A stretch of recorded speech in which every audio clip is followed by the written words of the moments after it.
Assalamualaikum warahmatullahi wabarakatuh. Waalaikumsalam warahmatullahi wabarakatuh. Alhamdulillah. Alhamdulillahilladzi arsala rasulahu bil huda wa dinil haqq liyudhhirahu 'ala ad-dini kullih wa kafa billahi shahida. Wa ashhadu an la ilaha illallah wahdahu la syarika lah. Wa ashhadu anna sayyidana Muhammadan abduhu wa rasuluh. Allahumma salli wa sallim ala sayyidina Muhammad wa ala alihi wa ashabihi wa mawalah. La hawla wa la quwwata illa billah. Amma ba'd. Qala Allah subhanahu wa ta'ala fil Qur'anil Karim. A'udzu billahi minasy syaithanir rajim.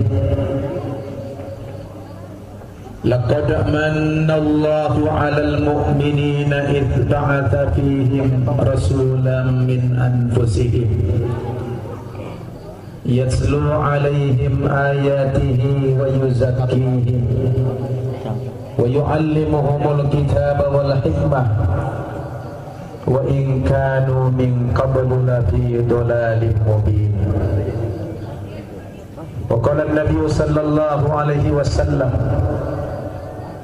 walladhi nafsu Muhammadin biyadihi la yasma'u bi ahadun min hadhihi al-ummah yahudiyyun wala nasraniyyun thumma yamut wa lam yu'min billadhi ursiltu bihi illa kana min ashabin nar atau kama qala Rasulullah sallallahu alaihi wasallam.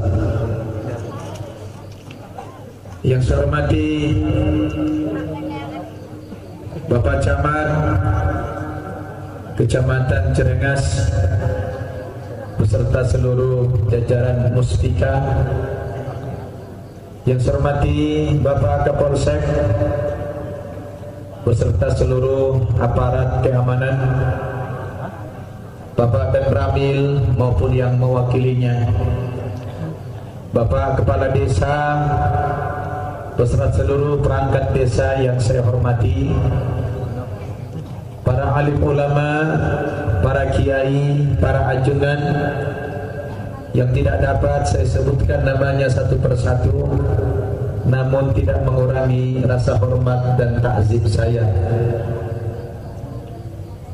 Rekan-rekan panitia yang sangat saya banggakan, hadirin dan hadirat, bapak-bapak, ibu-ibu, kaum muslimin dan muslimat rahimakumullah. Pertama-tama saya menyampaikan permohonan maaf karena mungkin saya agak telat sampai di desa Cirengas ini karena perjalanan cukup lumayan padat.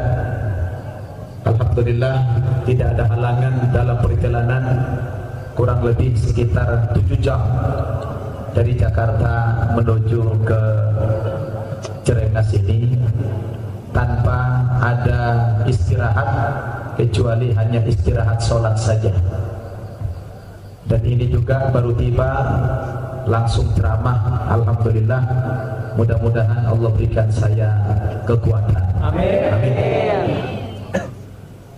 Selanjutnya, alhamdulillah pada malam hari ini kita bersyukur kehadirat Allah Subhanahu wa taala bahwa masyarakat Desa Cirengas tidak ketinggalan memperingati Maulid Nabi Muhammad sallallahu alaihi wasallam pada malam hari ini. Masyarakat Cirengas ini turut merayakan, memperingati hari besar ini. Mudah-mudahan Allah Subhanahu wa taala mencurahkan rahmat dan berkahnya ke kampung kita ini, dengan senantiasa kita mensyiarkan agama Islam. Bahkan malam ini panitia tidak main-main. Penceramah yang dihadirkan jauh sekali, langsung diundang dari Medan, yang tinggalnya di Jakarta. Dan yang paling luar biasa lagi, panitia mengundang bukan lewat telepon, tapi panitia yang dipimpin oleh Pak Sekdes langsung berkunjung ke tempat saya di Jakarta dengan perjalanan memakan waktu sampai belasan jam. Berangkat jam 10 pagi, nyampe jam 10 malam. Luar biasa perjuangan panitia untuk mencari alamat saya. Tapi karena ada azam, ada tekad yang kuat, alhamdulillah sampai juga. Kalau dilihat dari jaraknya perjalanan dari Jakarta ke sini, andaikan panitia lewat telepon saja, mungkin saya mikir-mikir datang. Tapi karena Pak Sekdes langsung datang ke tempat saya, sulit saya untuk tidak menghadiri acara tabligh akbar malam hari ini. Alhamdulillah. Alhamdulillah. Terima kasih Pak Sekdes dan semua panitia yang telah bersusah payah menyelenggarakan peringatan Maulid pada malam hari ini. Bapak-bapak, ibu-ibu yang saya muliakan, kumaha damang sedayana? Alhamdulillah. Damang? Damang. Alhamdulillah. Saya tahunya gitu aja. Saya kemarin baru belajar dari Pak Bupati Bandung. Kemarin pagi saya ceramah di daerah Buah Batu sana sama Bupati, Pak Dadang namanya ya. Jadi saya belajar dikit-dikit bahasa Sunda. Tahunya cuma damang-damang. Alhamdulillah. Alhamdulillah. Sehat semuanya Bapak Ibu? Alhamdulillah. Saya agak terkejut juga melihat model pengajian malam ini, kayak nonton layar tancap rasanya ya. Nah, ini agak modern, ada layar tancapnya. Kemudian jamaahnya juga alhamdulillah santai, sambil ada yang nongkrong di jalan-jalan ya. Nah, memang jalan ya. Jadi Bapak Ibu, saya sangat bahagia sekali bisa hadir malam hari ini, melihat antusias masyarakat mengikuti pengajian ini. Walaupun saya sudah letih, tapi semangat saya bangkit kembali. Alhamdulillah. Alhamdulillah. Bapak Ibu yang saya muliakan, saya kalau tidak salah baru yang pertama kali masuk ke wilayah ini, betul? Beberapa bulan yang lalu saya pernah ceramah bukan daerah sini, tapi daerah Jambang Kulon. Apa namanya? Jambang Kulon. Itu lebih jauh lagi ke sana. Ya, jauh. Jauh sekali. Tapi alhamdulillah itulah dakwah kemanapun kita kejar ya. Nah karena baru yang pertama sekali saya hadir di desa ini, sudah barang tentu sebagian besar kita belum saling kenal mengenal, betul? Kecuali ada satu orang masyarakat di sini yang sudah akrab sama saya, Ustadz Muhammad Ali.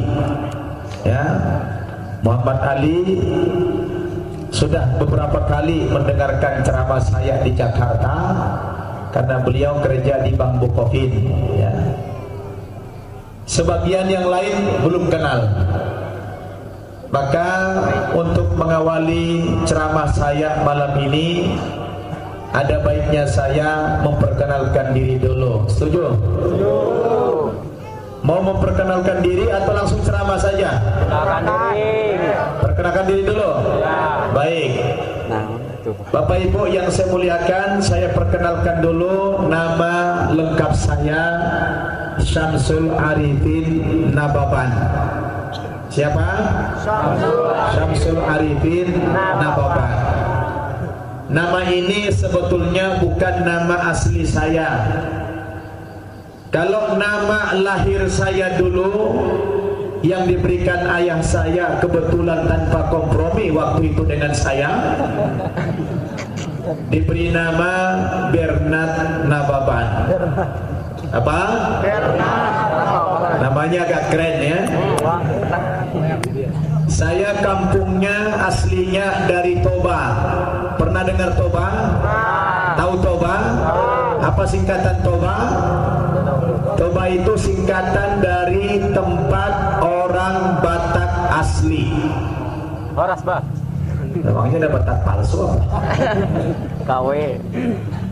Daerahnya Sumut. Tahu Sumut? Apa itu? Semua urusan mesti uang tunai. Pokoknya malam ini spesial singkatan-singkatan. Kenapa nama saya beda di waktu kecil dengan sekarang? Karena waktu itu saya mengganti nama menjadi Syamsul Arifin bersamaan dengan pergantian agama saya. Mungkin sebagian sudah pernah mendengar tentang perjalanan rohani saya, baik lewat kaset-kaset VCD mungkin, atau lewat televisi mungkin, atau lewat YouTube mungkin. Saya punya pengalaman yang sama seperti Ustadz Matius. Katanya 3 tahun yang lalu Ustadz Matius sudah pernah ke sini, betul? Jadi saya dengan beliau punya pengalaman yang sama, yaitu sama-sama mantan kafir kata sana. Ya, orang sana jawab mantan kafir katanya. Sama-sama mantan penganut agama Kristen. Tapi saya belum kenal dengan beliau. Katanya tinggal di Bandung. Kalau namanya sudah biasa saya dengar, tapi secara fisik belum pernah jumpa dengan beliau. Kita jumpanya di udara saja. Ya, jumpanya di udara, mendengar berita, oh di sana ceramah, di sini ceramah, di sana, dan seterusnya.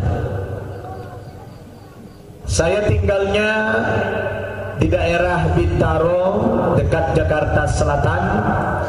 Kebetulan di sana saya mengasuh pesantren, namanya pesantren An-Naba Center. Kalau status, alhamdulillah sudah menikah, istri 4 orang, anaknya apa Bu? Bu? Apa 4 orang? Kok ibu teriak tadi?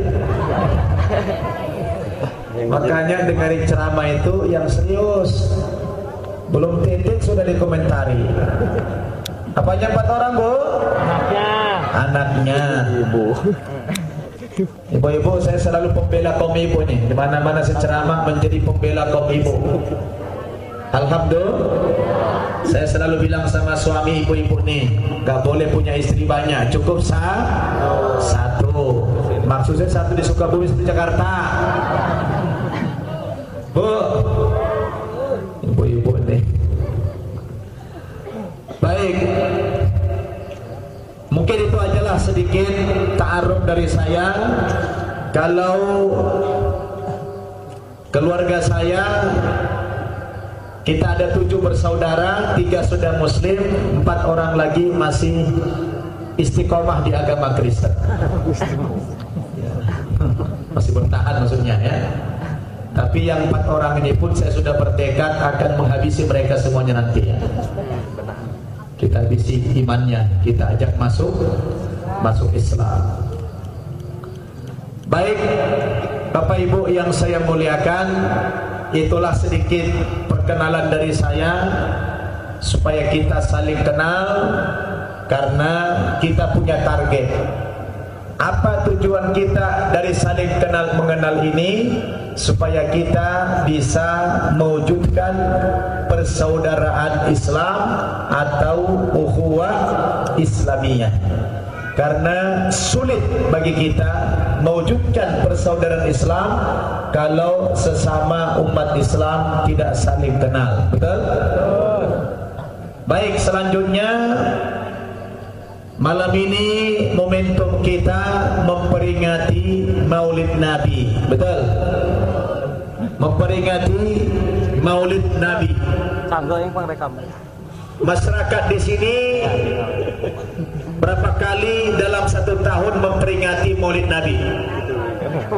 Berapa kali Bapak Ibu? Satu kali. Masyarakat di sini cinta Nabi apa tidak? Cinta Nabi apa tidak? Buktinya apa? Apa buktinya Bapak Ibu cinta sama Nabi? Merayakan Maulid. Merayakan Maulid. Semestinya kalau Bapak Ibu cinta Nabi, memperingati Maulid Nabi ini bukan hanya sekali dalam setahun, bukan hanya satu kali dalam setahun, tetapi harus setiap seminggu sekali. Berapa kali Pak? Seminggu sekali. Bu? Seminggu sekali, yaitu setiap hari Senin kita memperingati Maulid Nabi ini. Loh, kok bisa Ustaz? Dananya dari mana? Masa setiap seminggu sekali, setiap hari Senin kita memperingati Maulid Nabi? Karena Rasulullah itu Bapak Ibu orang yang paling menghormati dan memuliakan hari kelahirannya sendiri. Rasulullah itu adalah orang yang paling memuliakan hari kelahirannya sendiri. Karena beliau pernah ditanya oleh sahabat tentang keutamaan puasa di hari Senin. Apa keutamaan fadilah puasa di hari Senin? Dia bilang, saya dilahirkan oleh Allah di hari Senin itu, maka saya menghormati hari kelahiranku, saya berpuasa di hari Senin. Dan juga di hari Senin itu amal-amal manusia diangkat ke langit oleh Allah Subhanahu wa ta'ala. Jadi Bapak Ibu, berapa kali kita dalam satu tahun memperingati Maulid Nabi? Berapa kali semestinya? Semestinya seminggu sekali. Rasul lahir hari apa? Hari Senin. Rasul hormati nggak hari kelahirannya? Caranya bagaimana? Puasa. Jadi kalau kita benar-benar cinta kepada Nabi, salah satu cara kita atau bukti kita cinta kepada Nabi, kita peringati Maulid Nabi ini seminggu sekali. Betul? Seminggu sekali. Itulah bukti kita mencintai Rasulullah sallallahu alaihi wasallam. Cinta Nabi enggak? Sudah kenal belum sama Nabi? Belum kenal banget. Udah pernah jumpa belum? Dalam mimpi? Belum juga. Harus berusaha jumpa dengan Nabi dalam mimpi. Bapak Ibu Saudara, memang akan mengalami kesulitan kita mencintai Rasulullah sallallahu alaihi wasallam ini kalau kita tidak begitu kenal dengan pribadi beliau. Betul tak? Makanya dalam Al-Quran pada mukaddimah di atas tadi, saya mengawali ceramah ini dengan membacakan satu ayat di dalam Al-Quran, yaitu surat Ali Imran ayat 164. Surat apa? Ayat apa kata Allah dalam ayat itu? A'udzu billahi minasy syaithanir rajim. Laqad manna Allahu 'alal mu'minina idh ba'atha fihim rasulan min anfusihim yatlu 'alaihim ayatihi wa yuzakkihim wa yu'allimuhumul kitaba wal hikmah wa in kanu min qablu lafi dhalalin mubin.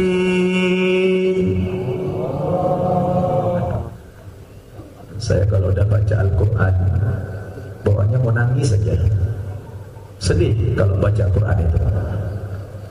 Beda dengan waktu saya dulu di Kristen, kalau baca Injil nggak pernah nangis saya, ya nggak pernah sedih. Dan Injil itu nggak bisa dilagu-lagukan kayak Al-Quran, betul nggak? Orang sini pernah nggak mendengar ada musabaqah tilawatil Injil? Hah? Pernah nggak dengar ada musabaqah tilawatil Injil? Nggak ada kan? Yang ada musabaqah tilawatil. Kenapa? Karena Al-Quran bisa dilakukan, benar nggak? Dan kalau dilakukan dengan suara yang indah, itu menyentuh, bisa menggetarkan hati, betul nggak? Makanya Allah katakan warattilil Qur'ana tartila. Bacalah Al-Quran itu dengan tartil, dengan lagu, dengan suara yang indah. Semakin indah kita melakukan Al-Quran itu, semakin dalam sentuhan-sentuhan rohaninya. Saya tidak pernah sedih kalau baca Injil, tapi kalau baca Al-Quran, Allahu Akbar, indah sekali. Laqad manna Allahu 'alal mu'minina idh ba'atha fihim rasulan min anfusihim. Apa artinya? Pak, Bu, artinya apa? Sudah tahu? Sudah berapa tahun masuk Islam? Hah? Sudah berapa tahun masuk Islamnya? Dari lahir. Dari lahir, tapi nggak tahu. Salah sendiri. Kenapa tinggal di Cirengas?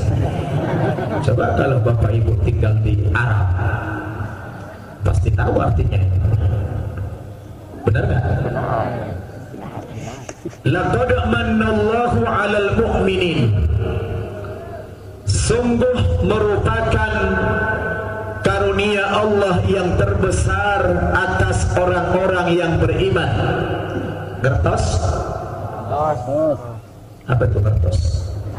Ngerti? Paham? Maklum? Bisa semua bahasa Indonesia? Baik. Sungguh merupakan nikmat Allah yang terbesar atas orang-orang yang beriman. Apa itu? Bu, Pak, kalau ada pertanyaan kepada Bapak Ibu, pertanyaannya begini, tolong dijawab. Apa nikmat Allah yang paling besar yang diberikan kepada Bapak Ibu sekalian? Jawabannya apa? Nikmat iman, nikmat Islam. Di mana-mana kalau saya tanya jamaah, jawabannya sama. Apa nikmat Allah yang paling besar? Semua orang menjawab nikmat iman dan Islam. Tapi kalau kita baca ayat yang tadi, ternyata nikmat Allah yang paling besar itu bukan iman dan Islam, tetapi nikmat yang terbesar itu adalah ba'atha fihim rasulan min anfusihim. Ketika Allah Subhanahu wa taala benar-benar mengutus Nabi Muhammad sallallahu alaihi wasallam sebagai nabi yang terakhir, sebagai nabi akhir zaman, maka kedatangan Muhammad ke dunia inilah yang merupakan nikmat Allah yang paling besar. Jadi bukan iman dan Islam itu yang paling besar. Yang paling besar diutusnya Nabi Muhammad sallallahu alaihi wasallam. Kenapa kehadiran beliau menjadi nikmat yang paling besar? Sebab begini, Bapak Ibu, coba baca sejarah. Waktu Nabi kita belum lahir, dunia masa itu dikenal apa? Jahiliyah. Jahiliyah. Jahiliyah artinya apa? Bodohan. Bodoh. Bodoh itu apakah karena masyarakat tidak bisa menulis, tidak tahu membaca? Atau apa? Kenapa mereka dikatakan jahiliyah? Jadi jahiliyah itu bukan sekedar tidak bisa membaca, tidak bisa menulis. Kalau dikatakan mereka tidak bisa baca, tidak bisa menulis, wah pintar-pintar. Bahkan masyarakat Arab waktu itu sebelum Nabi Muhammad lahir, kalau mereka memilih kepala desa, memilih camat, memilih bupati, itu bikin sayembara. Sayembaranya adalah yang akan terpilih nanti siapa yang paling hebat membuat syair-syair, membuat puisi-puisi. Semakin bagus dia menyusun kata-kata syair, maka itulah yang akan terpilih menjadi kepala desa. Kalau sekarang Pak Kades pemilihannya apa? Suara terbanyak, ya kan? Nah, bupati, pemilihan bupati sekarang yang dipilihkan bukan yang paling pandai, bukan yang paling pintar, betul nggak? Nah, kalau dulu di zaman jahiliyah itu justru pemilihan kepala daerah itu lebih bermutu, lebih berkualitas. Kenapa? Siapa yang paling hebat menyusun syair-syair, puisi-puisi, itulah yang akan terpilih menjadi kepala desa. Jadi kalau dikatakan jahiliyah itu tidak bisa baca, tidak bisa menulis, salah.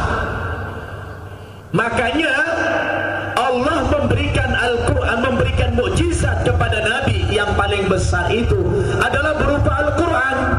Apa? Allah memberikan mukjizat kepada Nabi itu berupa Al-Quran. Lalu Al-Quran itu turun dengan gaya bahasa yang sangat indah. Terkadang Al-Quran turun dengan gaya bahasa seperti puisi. Betul? Seperti puisi dia datang. Makanya kalau Bapak Ibu baca ayat-ayat Makkiyah, ayat-ayat yang turun di kota Makkah, itu banyak yang disusun seperti puisi. Contohnya apa? Lihat akhir-akhir ayatnya itu sama. Ada yang akhirannya itu R misalnya. Inna a'tainakal kautsar. R, ro kan? Inna a'tainakal kautsar fasholli li rabbika wanhar inna syani'aka huwal abtar. R, betul? Kayak puisi kan? Wasyamsi wa duhaha. Ha, ujungnya ha.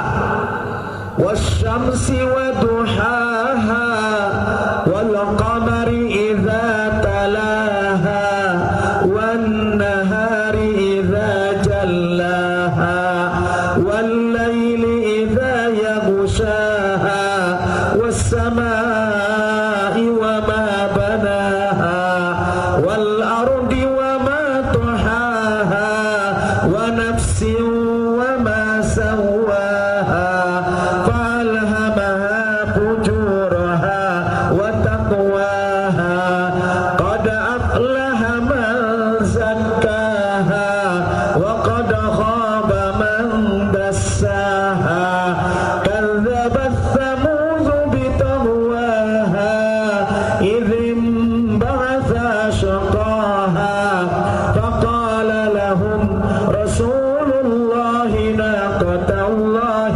وسقياها فكذبوه فعقروها فدمدم عليهم ربهم بذنبهم فسواها ولا يخاف عقباها.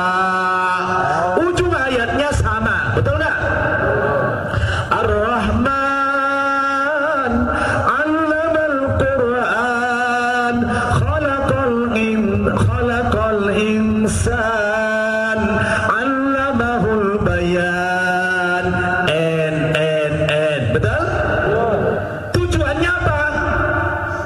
Untuk menandingi para pujangga-pujangga Arab yang begitu canggih menyusun puisi-puisi dan syair-syair Arab waktu itu. Makanya lihat Umar bin Khattab radhiyallahu anhu, seorang jahiliyah yang luar biasa. Preman kita mah belum ada apa-apanya, Pak, Bu. Umar itu sudah ratusan orang dia bunuh. Tapi manusia yang paling keras hatinya seperti Umar harus tunduk kepada Islam hanya karena ketika dia mendengar ayat Al-Quran dibacakan adik kandungnya yang sudah masuk Islam yang namanya Fatimah binti Al-Khattab. Dia baca surat Toha. Toha ma anzalna alaikal Qur'ana litashqa illa tadhkiratan liman yakhsha. Preman jahiliyah tunduk hatinya begitu mendengarkan Al-Quran dibaca adiknya yang gaya bahasanya tadi seperti puisi, bahkan melampaui kehebatan para penyair-penyair, para pujangga-pujangga Arab ketika itu. Kalau begitu berarti masyarakat Arab pintar-pintar dong bikin puisi. Iya. Berarti mereka tidak buta huruf dong. Iya. Lalu kenapa dikatakan mereka jahiliyah? Nah, jadi jahiliyah itu tinjauannya bukan hanya dari aspek ilmu pengetahuan, tapi mereka dikatakan bodoh dari pendekatan keimanan, dari pendekatan akidah. Betul? Contohnya apa? Apakah masyarakat jahiliyah dulu tidak punya agama? Pak, Bu, punya apa tidak? Mereka punya. Mereka punya kepercayaan. Mereka percaya Tuhan itu ada. Al-Quran mengatakan walain sa'altahu man khalaqas samawati wal ard Muhammad. Kalau kamu tanya itu masyarakat Quraisy yang jahiliyah itu, siapa yang menciptakan langit dan bumi ini? La yaqulunna Allah. Mereka pasti menjawab, yang menciptakan langit dan bumi ini adalah Allah. Tapi yang mereka sembah itu Allah atau tidak? Tidak. Itulah dikatakan bodoh, jahiliyah. Malah dia pahat patung dari, ada yang dibuat dari kayu-kayu dipahat yang gede-gede, ada 4 ditaruh di sudut-sudut Ka'bah. Karena dari zaman dulu yang namanya Ka'bah itu sudah sakral. Sebelum Nabi Muhammad lahir pun sudah disakralkan yang namanya Ka'bah. Orang sudah memuja Ka'bah, maka dibuatlah patung-patung gede di sudut-sudut Ka'bah itu. Namanya patung Latta, di sudut sana Uzza, di sudut sini Manat, yang di sini Hubal. Latta, Uzza, Manat, Hubal. Itu 4 yang gede. Yang kecil-kecil ada banyak, ratusan di sekitar Ka'bah itu. Ada yang dibuat dari kayu, ada yang dari batu-batuan, bahkan ada yang dari tepung terigu diaduk. Yang konyolnya lagi, ketika mereka sembah patung itu, ya, habis disembah perutnya lapar, dipretelin satu-satu Tuhannya. Diambil tangannya dimakan, diambil kakinya dimakan, Tuhannya dimakan. Nah, inilah yang dikatakan jahiliyah. Dulu ada yang namanya Kristen. Kristen pun sudah menyimpang.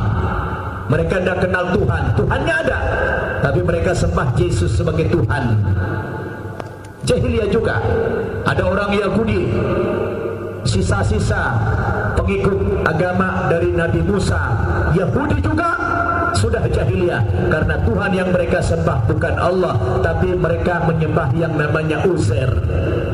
Jadi praktis pada masa itu sebelum Nabi kita lahir, tidak ada manusia yang mengenal Allah Subhanahu wa ta'ala.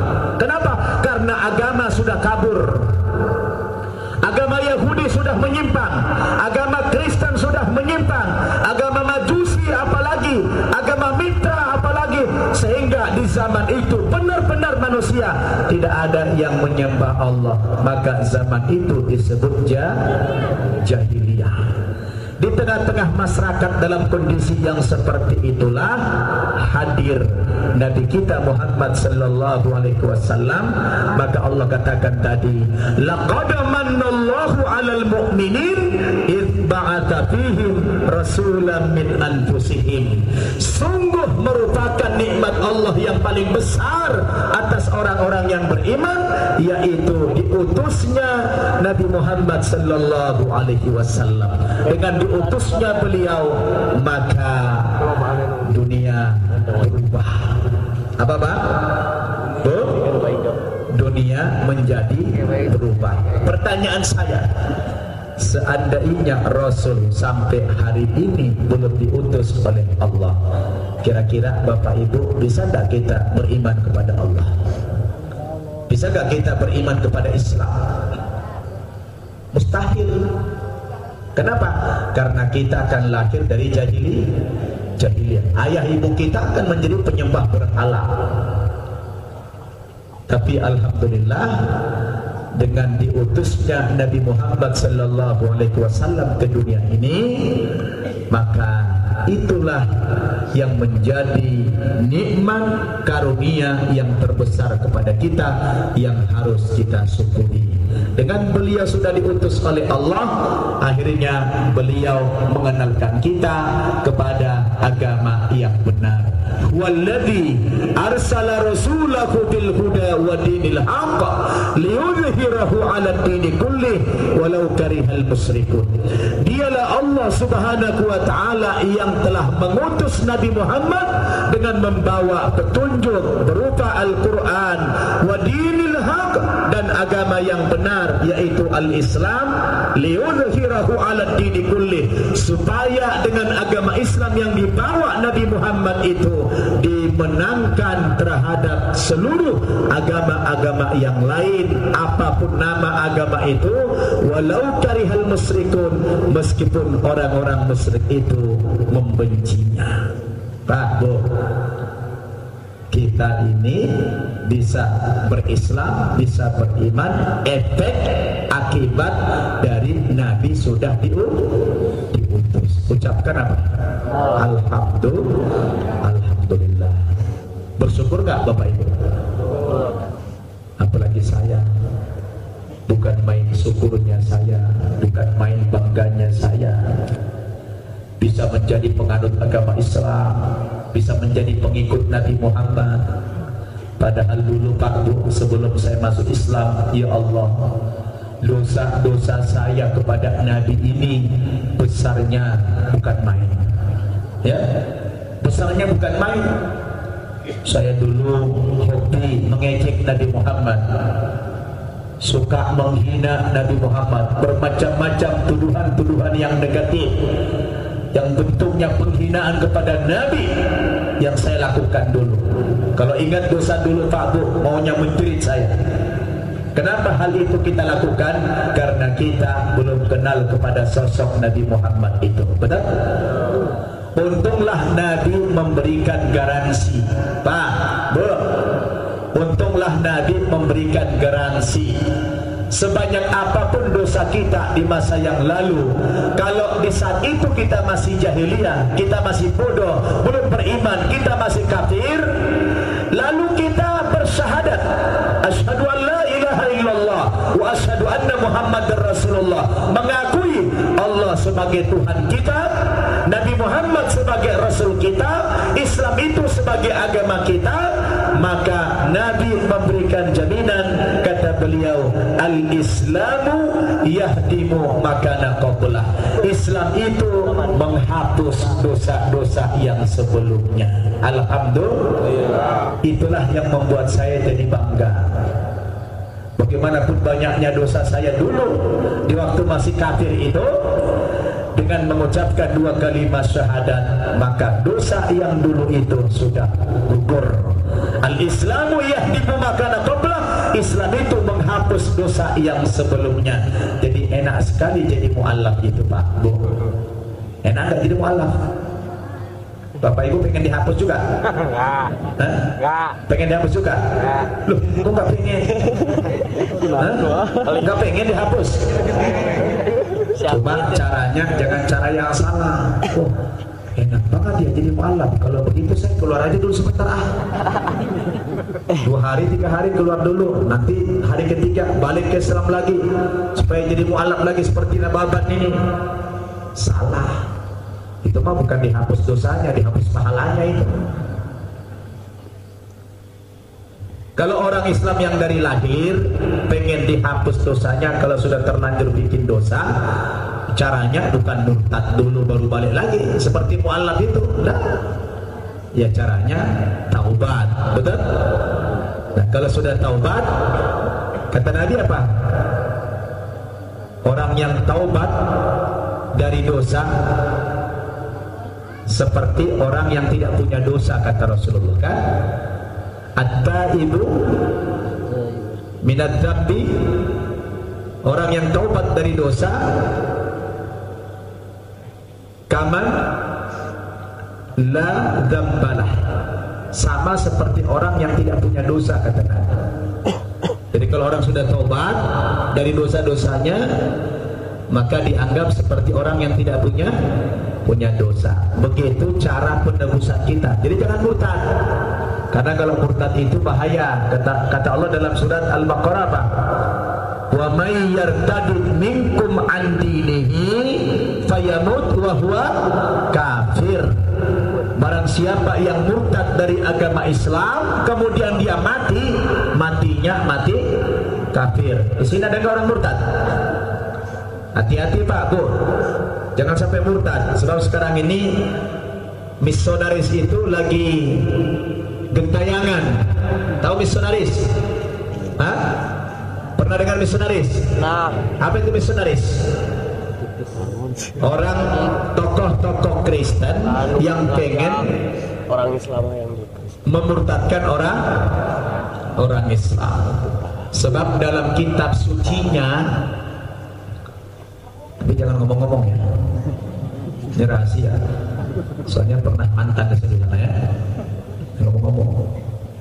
Nah, dalam kitab sucinya ada perintah begini: pergilah kamu ke segenap penjuru dunia, jadikanlah semua bangsa menjadi muridku, dan baptislah mereka dalam nama Bapa, Anak, dan Roh Kudus. Tertulis dalam Injil Matius pasal 28 ayat 19. Alhamdulillah masih hafal saya. Sisa-sisanya ini ya. Ayat ini memerintahkan kepada setiap umat Kristen ngapain? Untuk narik-narik orang lain masuk ke Kristen. Bahkan yang mau dikristenkan itu bukan cuma manusia, sampai ke hewan-hewan, binatang-binatang pun harus dikristenkan. Karena dalam Injil Markus pasal 16 ayat 15 dikatakan, pergilah kamu ke segenap penjuru dunia, beritakan Injil kepada segala makhluk. Jadi semua makhluk itu harus mendengarkan berita-berita Injil. Nah, bayangkan Pak, Bu, saking semangatnya mereka, binatang-binatang pun harus mendengarkan berita Injil. Masyarakat di sini ada yang pelihara sapi atau kambing? Ada nggak kambing? Nah, kalau bapak-bapak di rumah melihara kambing atau sapi, ya saya minta tolong, boleh nggak? Minta tolong Pak, malam-malam bapak-bapak jangan terlalu nyenyak tidur ya. Kalau kebetulan jam 3 malam bapak bangun, sesekali pergi ke kandang kambing di belakang. Jangan-jangan di kandang sana sudah ada pendeta mendakwai kambing bapak ibu. Jangan sampai kambing itu murtad. Ustaz ngada-ngada aja, namanya kambing itu Islam mau dimurtadkan. Loh, itu tadi ayatnya. Pergilah kamu ke segenap penjuru dunia, beritakan Injil kepada segala makhluk. Jadi semua makhluk harus mendengarkan berita Injil itu. Tapi jangan ngomong-ngomong ya, rahasia ini.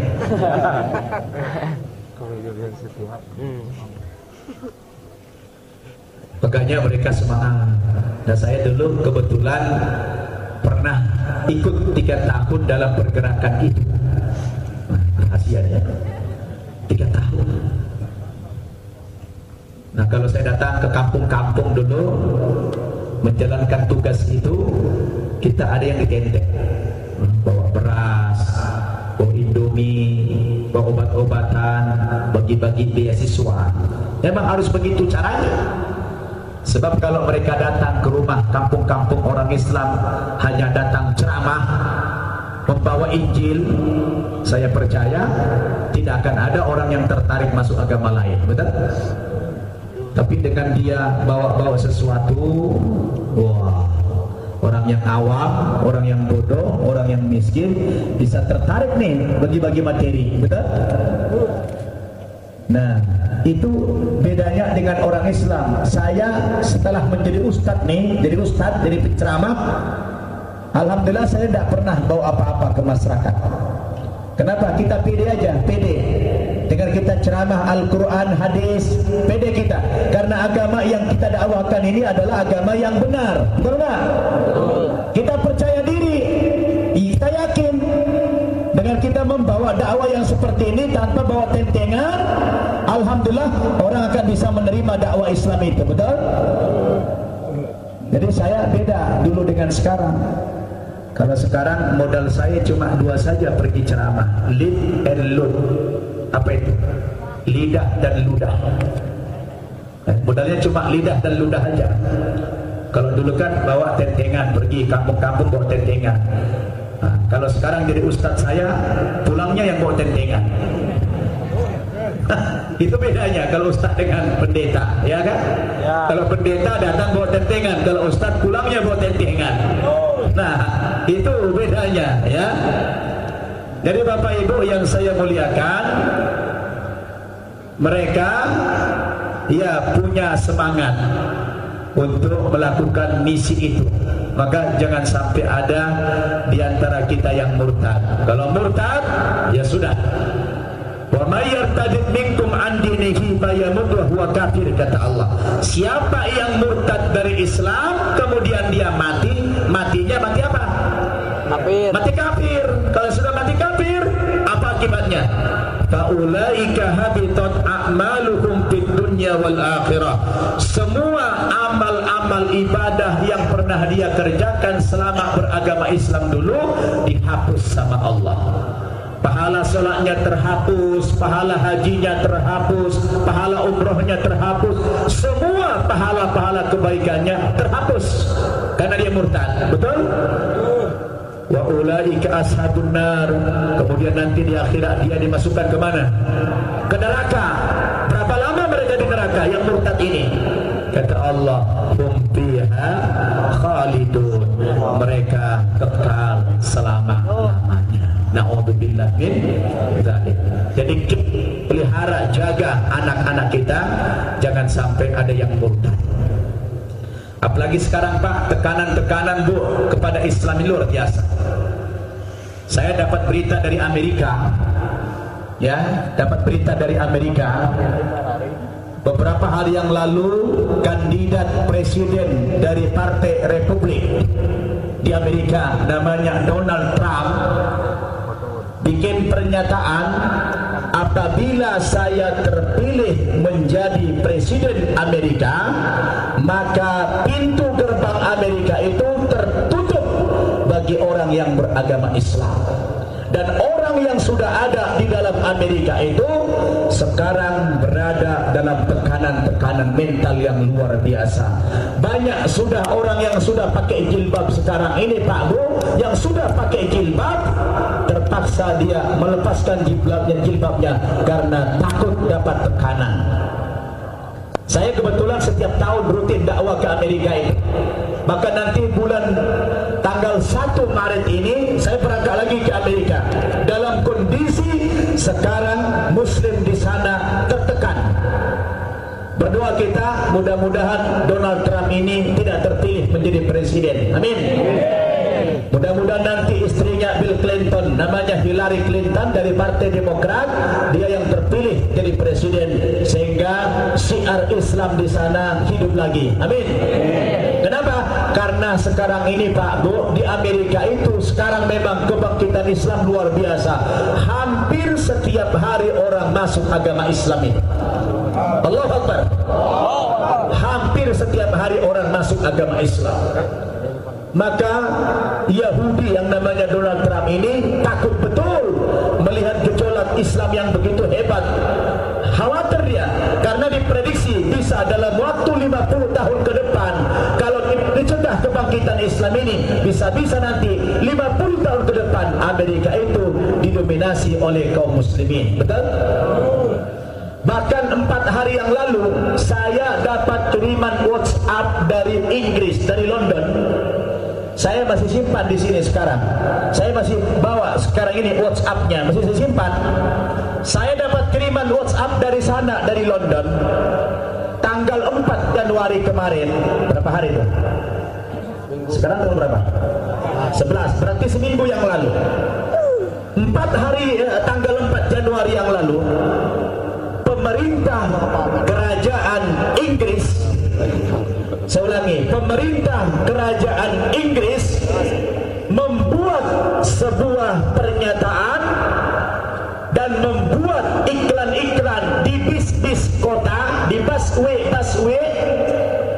supaya pemilik perusahaan kendaraan ini membuat tulisan di mobilnya, yang tulisan itu memuat puji-pujian kepada Nabi Muhammad. Bunyinya begini: Prophet Muhammad is the light of life. Nabi Muhammad itu adalah cahaya kehidupan, teacher of the truth, guru kebenaran, a blessing for the believers, dan sebagai rahmat bagi orang-orang yang percaya, bagi orang-orang yang beriman. Wah, saya baca kiriman WhatsApp yang begitu, terkejut saya. Seraya bersyukur. Ada apa ini? Kenapa pemerintah Inggris tiba-tiba bikin pernyataan yang selama ini di Inggris Islam dihujat, Nabi Muhammad dihujat, kok tiba-tiba berubah pikiran, mengakui Prophet Muhammad is the light of life, cahaya kehidupan? Allahu Akbar. Kenapa? Karena memang baru-baru ini ada anggota parlemen, anggota DPR dari Belanda, dari partai buruh, yang pernah bikin karikatur Nabi Muhammad. Pernah nggak dulu demo-demo kita dulu? Yang membuat karikatur Nabi Muhammad, yang menghina Nabi Muhammad, yang di kepalanya dibuat bom, ya, di kepalanya dibuat bom, yang syarat penghinaan kepada Nabi Muhammad. Tiba-tiba beberapa hari yang lalu anggota DPR dari Belanda itu sudah berangkat umrah. Alhamdulillah sudah berangkat umrah. Maka kondisi politik di Eropa hari ini berubah haluan. Di samping memang tidak menguntungkan bagi mereka, sebab semakin mereka menghujat Islam, semakin mereka menghina Nabi Muhammad, maka semakin menyuburkan teroris-teroris baru. Betul? Karena dilema, mana ada orang Islam yang diam, membiarkan Islam dihina, membiarkan nabinya dihina, pasti akan berontak. Betul? Kalau ada orang Islam tidak marah, nabinya dihina, diragukan keimanan orang itu. Betul? Maka pemerintah di sana mikir, oh kalau begitu harus rubah kebijaksanaan, karena semakin kita hujat agama Islam, kita hujat Nabi Muhammad, justru semakin terancam nyawa mereka, akan semakin banyak teroris yang datang ke negara mereka. Kalau begitu tidak kondusif. Karena terakhir di Prancis 40 sekian orang tewas, 145 orang tewas dibom. Penyebabnya siapa? Bukan orang Islam penyebabnya, mereka yang cari gara-gara. Betul? Karena memang tidak bisa kita menerima kalau sudah Nabi kita dicaci, Nabi kita dihina, pasti kita marah. Maka hari ini berubah haluan. Yang tadinya menghina Nabi, sekarang menganggap Nabi itu memang sebagai apa namanya? Ya, sebagai guru bagi kebenaran. Alhamdulillah. Jadi ini adalah sesuatu yang mengkhawatirkan bagi Donald Trump. Dan yang paling menarik lagi di Amerika kemarin, Waktu dia bikin pernyataan Islam tertutup bagi masyarakat Amerika, maka yang demo Pak Bu, yang demo itu bukan hanya orang Islam, tapi yang demo juga ikut orang-orang Kristen. Kenapa? Karena pernyataan dia itu melanggar konstitusi, melanggar undang-undang Amerika. Sebab undang-undang Amerika, pemimpin tidak boleh mencampuri urusan agama, karena masalah agama itu masalah privasi, masalah pribadi, masalah hak pribadi. Agama tidak boleh masuk ke sekolah, agama tidak boleh masuk ke kantor-kantor, agama tidak boleh masuk ke perusahaan-perusahaan.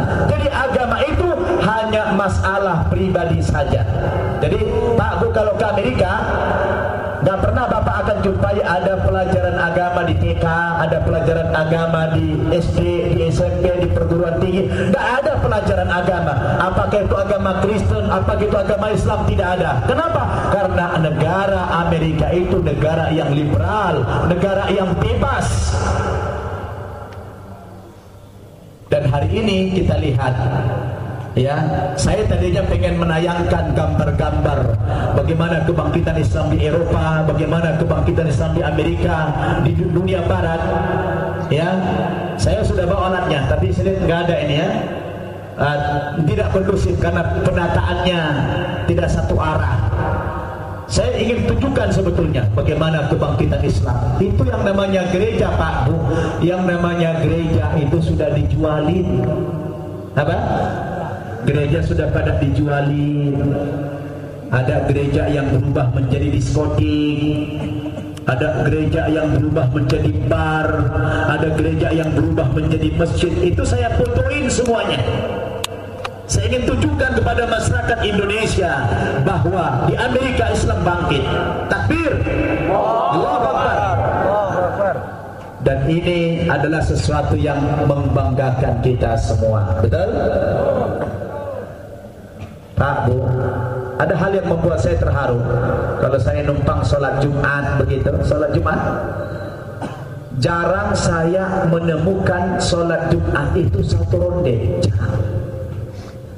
Umumnya 2 putaran, bahkan ada yang 3 putaran orang sholat Jumat. Kenapa? Karena masjidnya sudah tidak mampu lagi menampung jumlah jamaah yang begitu besar.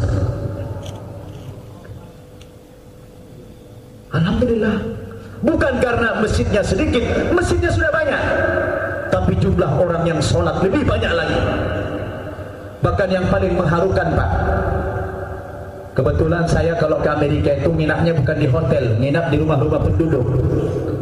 Saking kuatnya iman-iman para mu'allaf di sana untuk sholat subuh berjamaah. Dia pengen sholat subuh berjamaah, dia harus mengambil mobil, mengendarai mobil. Berapa jaraknya? Itu harus memakan waktu perjalanan sampai 2 jam Bapak Ibu. Jadi kalau subuh itu jam 5 pagi, dia dari rumah sudah harus berangkat jam 3 pagi hanya karena pengen sholat berjamaah di masjid. Allahu Akbar. Betapa hebatnya iman orang itu. Lah kita di Indonesia, di samping rumah kita masjid, di samping rumah masjid, muazzin sudah teriak-teriak Allahu Akbar, Allahu Akbar, kita malah tarik selimut. Allahu Akbar. Pak Bu, sungguh apa itu? Keturunan apa? Terlalu. Sungguh terlalu kita ya. Kadang-kadang saya habis pikir begini, kalau begitu orang Indonesia, khususnya orang Cirengas ini, saya nggak tahu di sini kalau subuh penuh nggak Pak di sini? Alhamdulillah. Subuh sini penuh nggak? Penuh ya? Sampai keluar? Penuh sampai keluar, nggak masuk? Ya, soalnya.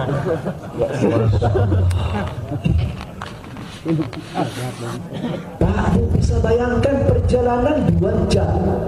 2 jam untuk sampai ke masjid. Itu kalau orang sudah paham Islam itu, subhanallah. Maka mu'alaf orang di sana kalau ditanya bagaimana perasaan Anda setelah masuk agama Islam itu, mereka jawab, kami menyesal. Kami menyesal menyesal. Kalau ditanya, kenapa kamu menganggap Yesus Tuhan? Karena lahirnya tidak punya bapak. Lahir gak punya bapak lalu dianggap hebat. Padahal di Sukabumi jangan-jangan ada juga anak lahir gak punya bapak. Ada gak di Sukabumi? Berarti kalau dia lahir gak punya bapak, jangan-jangan Tuhan juga itu. Rasional tidak? Coba apa yang namanya Tuhan? Apa ciri-ciri Tuhan? Yang namanya Tuhan itu menciptakan, maha pencipta, betul nggak? Kan mana mungkin Tuhan tercipta? Nabi Isa itu kan tercipta, bukan pencipta. Maka orang yang bertahan di agama itu hanya orang-orang yang menggunakan akal sehat. Udah tahu kitab sucinya, karangan manusia kayak begini, karangan manusia. Ini ciptaan manusia, bukan wahyu dari Tuhan. Masih bertahan dia. Pada di sini banyak sekali yang porno-porno, Pak Bu. Banyak yang porno-porno di sini, tapi masih percaya aja. Udah pernah tahu loh? Contoh begini, saya bacakan. Punya ayat begini. Betapa cantik, betapa jelita engkau, hai tercinta di antara segala yang disenangi. Sosok tubuhmu seumpama pohon korma dan buah dadamu gugusannya. Kataku, aku ingin memanjat pohon korma itu dan memegang gugusan-gugusannya. Kiranya buah dadamu seperti gugusan anggur dan napas hidungmu seperti buah apel. Kata-katamu manis bagaikan anggur. Coba. Masa ada kitab suci kayak begitu bahasanya? Bicara apa tadi, Bu? Warna. Bu, porno enggak? Warna. Isinya apa tadi? Bicara buah? Dada. Buah-buahan? Dada. Termasuk buah dada. Masa kitab suci bicara buah dada vulgar? Dulu saya tanya guru saya, Pak Guru, kenapa kitab suci kita porno sampai bicara buah dada vulgar? Apa tidak ada istilah yang lain, Pak Guru? Kata guru saya, Pak, biarin sajalah nababan supaya beda mana buah dada, mana buah rambutan, katanya. Coba rusak nggak? Tapi sudah begitu pun agamanya rusak. Wah, komitmen dia, kesetiaan dia terhadap agamanya masih luar biasa. Nah, kita punya agama yang baik, agama yang hak satu-satunya, kita tidak punya komitmen, betul? Bu, jangan kita acara maulid ini buang-buang waktu, buang-buang uang, buang-buang tenaga. Hanya sekedar memenuhi kebutuhan tradisi nenek moyang kita. Oh, nenek-nenek kita dulu bikin acara maulid, oh kita bikin maulid juga.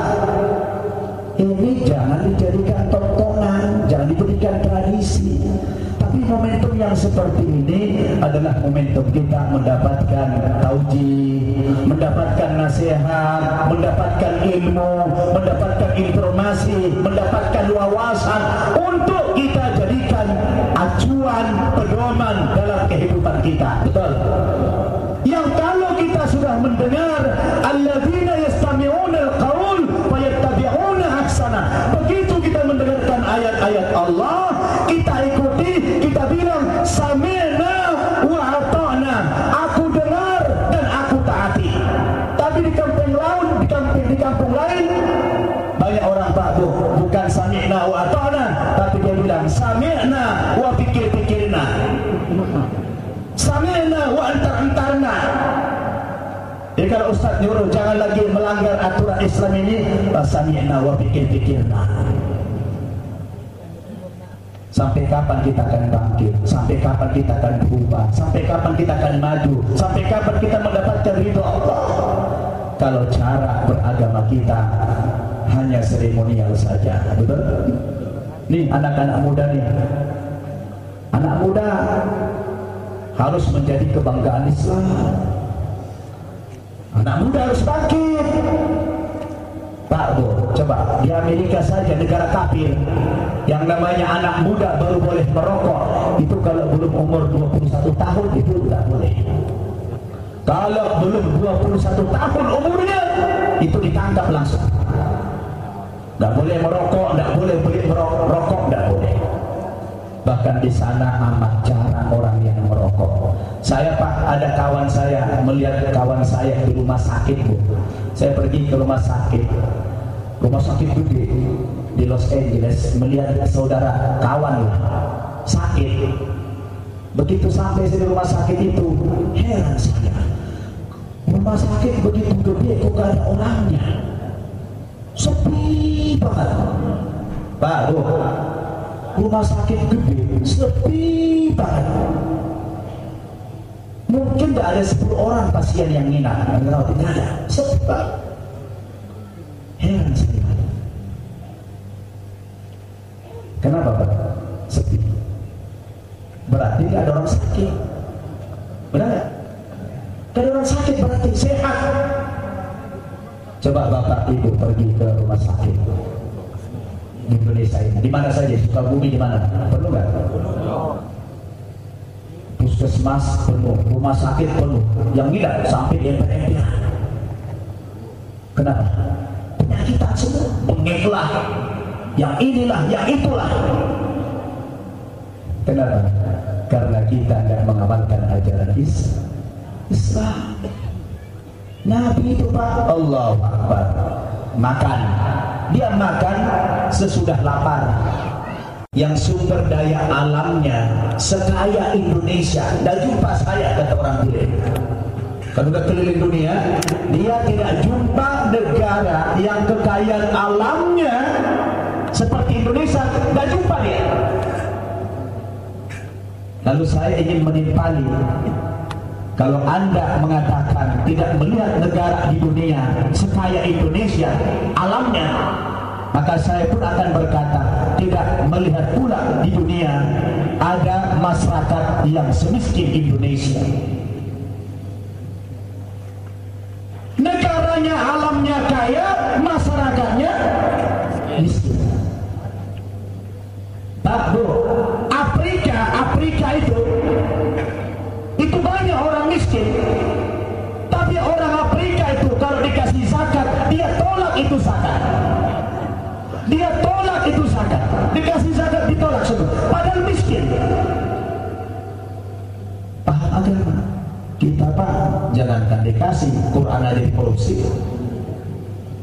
Jangankan bicara zakat, Quran aja dikorupsi, benar gak? Na'udzubillah nih. Ini adalah kehancuran kita.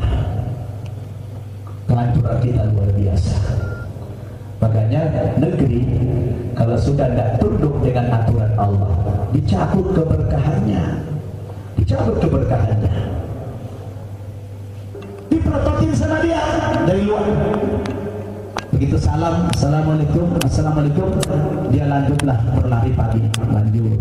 Tapi rupanya dikasih Allah nih hidayah, sambil dia berlari pagi itu mulai mikir dia bilang dalam hatinya, alangkah enaknya ya jadi orang Islam itu di pagi buta yang seperti ini, mereka sudah masuk ke masjid menyembah Tuhannya. Loh saya tiap hari bangun pagi juga, saban hari bangun pagi juga saya, tapi saya nggak pernah nyembah Tuhan saya. Kalau begini terus saya apa bedanya dengan ayam saya, ya katanya. Ayam juga bangun pagi tapi udah sholat. Akhirnya si Cina itu tak gara-gara bandingkan dirinya dengan ayam masuk Islam dia.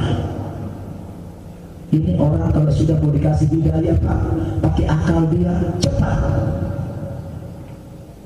Nah Bapak Ibu Saudara, ini saya ajak, sudah waktunya kita ke tataran yang praktis mengamalkan agama ini. Jangan hanya syiar-syiar, jangan hanya teori-teori. Abdullah bin Umar radhiyallahu anhu pernah mengatakan begini, "Idza asbahta fala tantadiril masa."